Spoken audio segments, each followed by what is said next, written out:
In conversation with Ravi Lambah, the Head Investment Group Head India, Temasek. Ravi, thank you so much for joining us on ET Now. To begin with, July is the 9th consecutive month that we're seeing outflows of foreign investors from the Indian markets. In light of the high inflationary scenario, the high interest rate environment, what's the outlook on India? Yeah, I think it's been a rough few months this year for sure, globally and as well as in different markets. And we're seeing we remain long-term positive on India. We've been here for a long time, for almost 2 decades, and we continue to increase our exposure in India. Last year we saw over $1 billion of investments into India, and our portfolio has grown over the last 5 years from 9 billion to 16 billion in terms of exposure in India. So we remain positive. We're looking at opportunities and deploying capital here. I think the inflation is a concern short term. In India has always been sort of in that 4 to 6% band of inflation, and now it's trending to 7. So yes, there will be a short-term impact, but we don't see that as a deterrent for our investment activity. And investment flows, continue to be. We watch them carefully, but at the same time, domestic fund flows have been pretty significant. So there's always a balance. So we're not short-term concerned, and we're long-term positive. It's been a very busy year in terms of lots of M&A activity, even in the equity markets. What's the outlook on Temasek in terms of the total investments that have been put to work globally as well as in India? If you could just walk us through that, and how much of the total portfolio is in the mature stage when it comes to individual companies? Yeah, so I think we've had a pretty active investment year last year, one of our highest investment years. India, we saw our portfolio in India grow from just under 5% to over 5%. Mm-hmm. So that's been a good thing. We're almost at $300 billion US dollars of portfolio value. It's about 297 this year. So India has been closer to 16 billion. We see, I think we've seen activity around different sectors. We can talk about that if you like. And we continue to be active globally despite what's happening in the markets, because we're an active investor and we manage our portfolio actively. TMT is a sector that's very close to you as well. You guys have invested in the likes of Zomato, Pine Labs, Ola, etc., Policy Bazaar. Given that there's been a sharp valuation correction recently in most of these recently listed companies, do you think the Indian markets are not ready to correctly value new age businesses? I think we've seen a correction globally, actually, in technology. And I think one of the things we all should remember is even before COVID happened, we were already at the end of a very long tail bull market in equities. And then COVID came and a lot of liquidity was pumped in by central banks globally, and that drove valuations up, drove market shares up. And some sectors that were digitally inclined benefited because of what COVID did in terms of disruption. So that also helped the valuations. And now as we move from an era of quantitative easing to quantitative tightening, we're seeing inflation, we're seeing different concerns in the US and other markets as well in the developed world. I think it was bound to see a correction in markets and valuation. And we're seeing that happen even in India. So yes, technology valuations have corrected. Valuations always at a point in time. We are obviously long-term focused. We look at our investments and reevaluate our holdings based on intrinsic value, tests that we have deployed for many years, and that guides us in what we should do with our investments. So we're investments where we see fundamental value that will exist over the long term, where we see drivers drivers that will create value for us as shareholders. We will stay invested, and where we see those don't exist anymore, we will rotate our capital and redeploy it. So are there any plans as of now to do that with some of the new age tech companies? Is there anything that you all are eyeing right now in terms of opportunity? I think it's unfair for me to talk about what we might do with our portfolio. But yes, we are looking at many different areas of opportunity in India right now. There's also these governance issues that have cropped up when it comes to new age tech companies. In terms of companies still raising money and, needing future capital, would Temasek be open to investing in these companies at a stage of, the fundraising that's currently underway? And would there be any sort of advice that you'd have for startups? Yes, I think governance is a very important feature that we hold close to our hearts. We always want to promote good, sound governance, ethical standards in our portfolio companies, and we work with our management teams across globally to promote good governance practices. So that's a given for us, and that's very, very important for us as we put capital to work. I think in tough times, it's always good to cut cost and to survive what's happening right now. So we are in the midst of a downturn. So companies that have high costs should cut costs and try and drive closer to profitability sooner. And the sooner they can drive themselves to profitability, they will benefit from added investor focus on them. So in our portfolio also, we've seen companies cutting cost. We encourage them to manage costs carefully, but more importantly, to focus on opportunities as well, because in an environment where things are not easy, opportunities also arise. So as you talked about consolidation and M&A, those are opportunities that will arise for many of our portfolio companies. So we're working closely, we're actively engaging, and we're trying to help the companies that are struggling through a tough time. Now, Indian banks, and that's a sector that Temasek has been investing in over the last 16 years, plus there's names like Axis Bank, HDFC Bank, AU Small. I just want to understand, what is the outlook in terms of judgment on valuation before entering these banks? So we've been invested in the banks for almost 2 decades now. We see them as a proxy to economic growth. We think the banks are now in a better position than they were pre-COVID because a lot of the cleanup has happened. Mm-hmm. We see there's more demand for loan and credit growth coming from sectors that have also revived, like real estate has revived, for example. Residential, demand is rising, so there will be requirement for that. So there are many different pockets of growth that banks can tap, and then of course there's the digitization of the whole financial world, which is helping the banks as they digitize. So we will stay invested. We broadly, the financial services space is very interesting to us. I talked about the banks. Insurance is an important aspect of where we are looking at opportunities. The digitization of transactions is happening at a rapid pace. Currently 2 out of 5 transactions are digital, and in a few years we'll see 2 out of 3 being digital. So that's quite rapid in terms of transformation. And then India is also poised to be a very large wealth management market. So maybe third or fourth largest in the world. So that is another space that we're watching quite carefully. I'll come to the digitization of financial payments, but I wanted to understand in terms of the outlook for financials, would Temasek even be open to a strategic stake in financials, for example, say like an IDBI bank? I think we've always worked with the philosophy that we would like to be invested with partners, and we've had partnerships in India with different folks. Like currently, for example, we are partnered with Schneider in India, as an example. We have partnership with our portfolio companies like Ascendus and Logistics. So yeah, if the right opportunity comes, we will look at it. It all comes down to fundamentally, is that the right opportunity, is that the right partner, and then we will look at the investment accordingly. So it's unfair for me to comment on any specific bank or any specific partner. Sure. Understood. And digitalization of financial services, if I can take off from there are investments in the likes of Visa, MasterCard, Paytm in India as well. Are you seeing more opportunities as the pandemic really gave a huge thrust to digital adoption? Yes, indeed. I think globally we're seeing that. Even the Indian government in the recent budget has talked about digitization as a big theme. So what is happening right now fundamentally is there's a big shift to online. There's a huge generation coming up that only works online.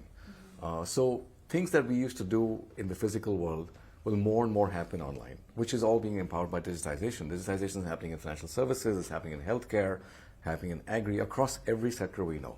So it is, from our perspective, digitization is a trend that we've identified amongst 4 trends. So we track sustainable living, digitization, and future of consumption specific to India. And digitization is a specific trend that we're tracking very closely. And we will continue to invest in companies that have a good digital strategy that helps them derive more efficiency and drive profitability, which will then translate into shareholder value creation. And are there any views on emerging technologies such as blockchain? Yes, indeed. I think blockchain is something we're also tracking closely. We have, it's still early stages for us. We're sort of approaching blockchain in different ways. There's a venture build focus for us where we are partnering with people and trying to build ventures. We're investing in funds that are focused on blockchain. Again, globally, we're doing that. And we've made some direct investments in blockchain as well. For example, FTX, we put some capital to work there. So our view on blockchain is that blockchain will slowly permeate many industries, many companies. It's a foundational technology. It's secure, and a lot of value will be created through the deployment of blockchain. So we're trying to invest across the value chain, and also trying to invest in different life cycles of companies. You spoke of multiple themes, and what about the consumption space in particular? Are you not worried with respect to, we spoke about the inflationary environment, high interest rates, so what's the outlook in terms of consumption? I think consumption is an important feature for India as a market, and like I said before, we have seen high inflation in periods of long high inflation in India. We have not seen that in the West, and the market has continued to grow, and so we see inflation as a cost factor. We see it as a factor influencing investment decisions by companies. We see it as a factor influencing wallet spend by customers, but none of that disrupts the long-term trend of consumption. And we see consumption as a positive trend across all of the sectors that we're investing in, whether it's financial services that we talked about before, whether it's technology broadly, whether it's agri, whether it's healthcare, and all of these sectors are growing. If you look at the macro, look at the addressable market, the conversion of offline to online is all working towards the increase of consumption. So yeah, we are long-term positive on consumption in India. What about China? Is there second thoughts when it comes to investing there, given the growing concerns, and thereby would that make India a more attractive market vis-a-vis China? So, at the high level, we do not allocate to country or to sector. We are bottom-up driven, and wherever there's bottom-up opportunities, we will deploy capital. We have a large exposure in China, and we have been allocating capital, not allocating, but we've been sort of investing across the globe. And wherever we see opportunities, we'll put capital to work. So we don't balance off country against country or sector against sector. We have a portfolio construction strategy, which is a 10-year strategy. Within that, we have our annual investing plan, and based on that, we deploy capital where we see opportunities. So very often in a year, it may happen we may not deploy much in one market, then we will deploy more in the other one because the opportunity there, and that could reverse in the next year or the next 2-3 years. So it's kind of that's our approach.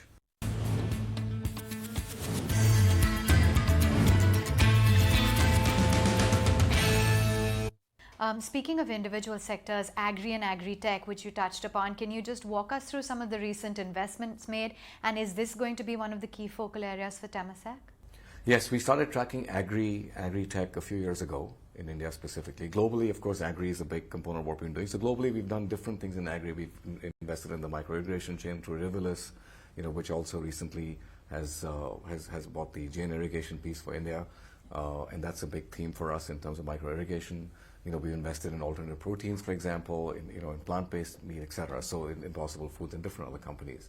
In India, where we are seeing the opportunity, Avan, is really around the farmers and the way the country is structured. There's a lot of, marginal farmers. There's a lot of very small land holdings.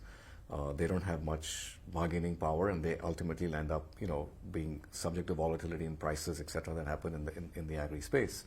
And so we think that technology can really help the farmers improve the outcome of what they want. Technology can help in reducing leakage. Technology can help in credit and financial services being offered to farmers at a much faster pace so that they can, grow their business and be a lot more resilient. So all of these places we're seeing activity in our portfolio. We recently invested in a company called Country Delight. We're invested in Licious, we invested in Dehat. So these are all investments we've made in this space in the context of this thematic positive trend that we see. And what about ESG related companies, because that's really been the buzzword.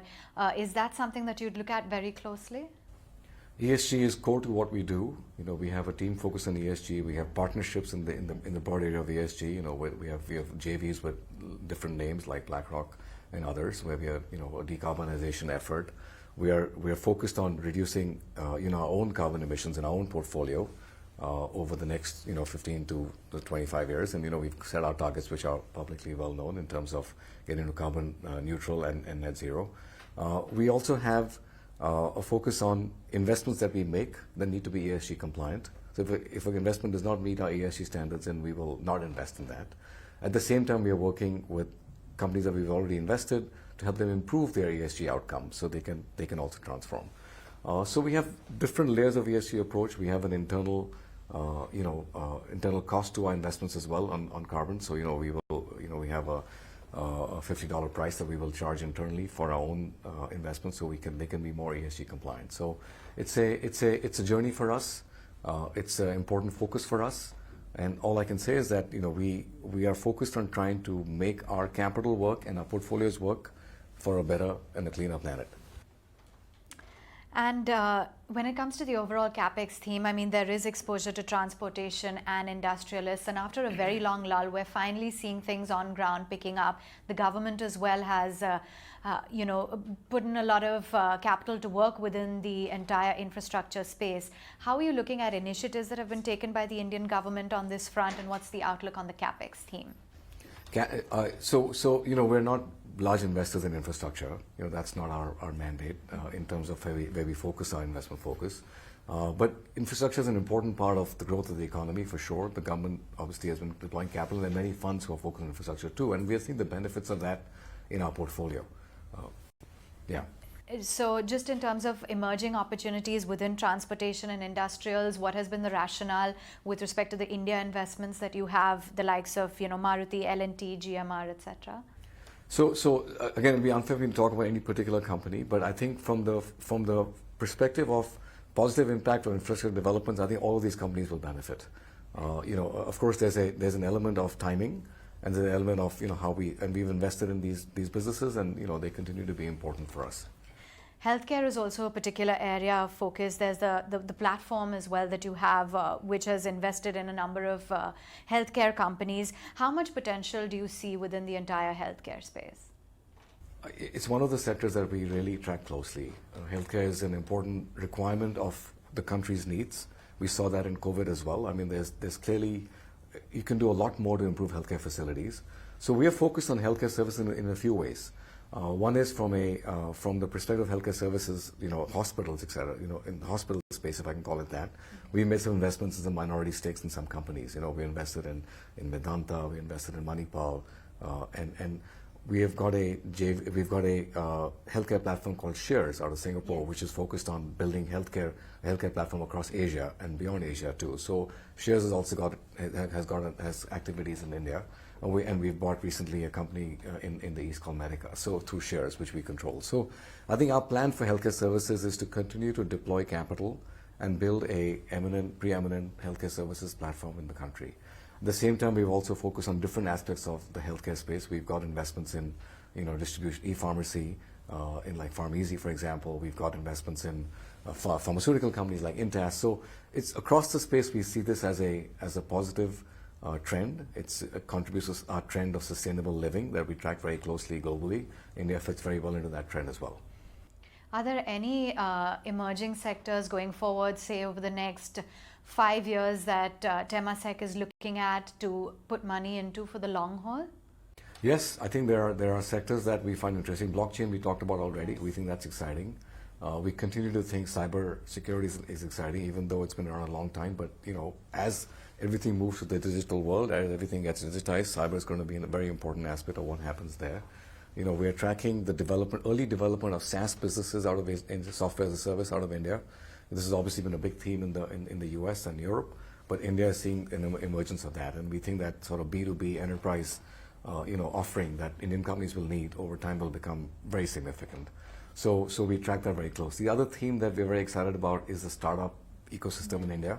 We started investing almost a decade ago in some of these new companies like Zomato and Policy Bazaar that have obviously gone public last year and matured since we invested. But we see this, we still see this as the early beginning of what we call a very exciting phase for Indian entrepreneurs, the young entrepreneurs, the entrepreneurs that want to invest behind innovation and technology. So we continue to look for partnering and sort of investing behind these folks. And we find that not just is the market ready, we find the investing capital is there for them, for the right companies, right management. And then, of course, there's the element of public markets also maturing, which will help these companies access, the public capital.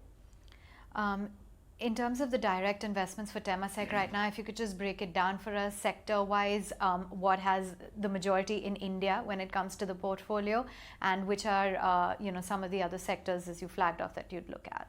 Yeah, I think so. Financial services is a big part of what we own. We're sort of growing our investments in consumer. We've got a few investments in consumer already, like Cotton Breeze. We did that some years back. We've got investments in Go-to Consumer. We've got investments in different food chains, etc. So that's been important for us. Agri, we are growing now.